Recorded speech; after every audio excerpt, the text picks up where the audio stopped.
পাখির চোখে যে স্টেডিয়াম দেখছেন তা কোনো আন্তর্জাতিক স্টেডিয়াম নয়, বাংলাদেশের গ্রামীণ এক কোণে দেখা মিলবে অপূর্ব সৌন্দর্যে ভরপুর এই স্টেডিয়ামের।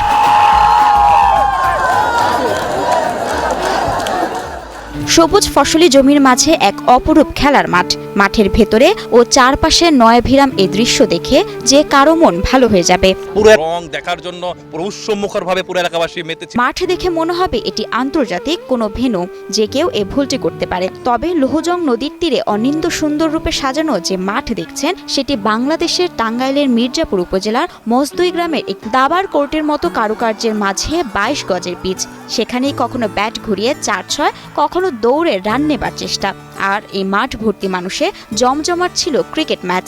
এ গ্রামের এক ঝাঁক তরুণ ও গ্রামবাসীর আয়োজনে মজদুই জনকল্যাণ সংঘের ব্যবস্থাপনায় পঞ্চমবারের মতো আয়োজন হচ্ছে আরাফাত রহমান কোকো স্মৃতি ক্রিকেট টুর্নামেন্টের ফাইনাল খেলা। ঈদ পরবর্তী বিনোদন এবং যুব সমাজকে মাদকের ছোবল থেকে দূরে রাখতে এমন আয়োজন করেছেন আয়োজক কমিটি।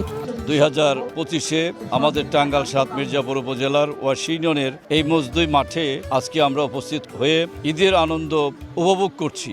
ঈদের মাঠে যেমন আনন্দ উপভোগ করি, ঠিক তেমনি আজকে এই মজদুই মাঠে, খেলার মাঠে আমরা সেরকম একটি আনন্দ উপভোগ করছি। মজদুই মাঠে আজকে যারা এই খেলার আয়োজন করেছে, আয়োজকদেরকে আমি বিএনপির পক্ষ থেকে আন্তরিক ধন্যবাদ জানাচ্ছি, ক্লাবকে আমি আন্তরিক ধন্যবাদ জানাচ্ছি। আজকের আয়োজনটা আসলে দেখে আমি সত্যিই খুব মুগ্ধ, আমি অভিভূত। আজকের খেলাটা খুবই ভালো লাগছে। পঞ্চম সিজনের এবারের আসরের ফাইনাল অনুষ্ঠিত হয় বৃহস্পতিবার। আরাফাত রহমান কোকো স্মৃতি ক্রিকেট টুর্নামেন্ট 2025-এর ফাইনালে মুখোমুখি হয় ধামরাই। আন্তর্জাতিক মানের মাঠ, গ্যালারি ভর্তি দর্শক, এ যেন ক্রিকেট ভক্তদের মিলন মেলা। এদিন ফাইনাল উপলক্ষে উৎসবমুখর পরিবেশ তৈরি হয় আশেপাশের কয়েকটি উপজেলায়। ফাইনালে টস হেরে সিটি এক্সপ্রেস অফ টাঙ্গাইলকে 199 রানের টার্গেট দেয় ধামরাই জায়ান্ট স্লেয়ার। জবাবে 5 উইকেট হাতে রেখে জয় তুলে নেয় সিটি এক্সপ্রেস অফ টাঙ্গাইল।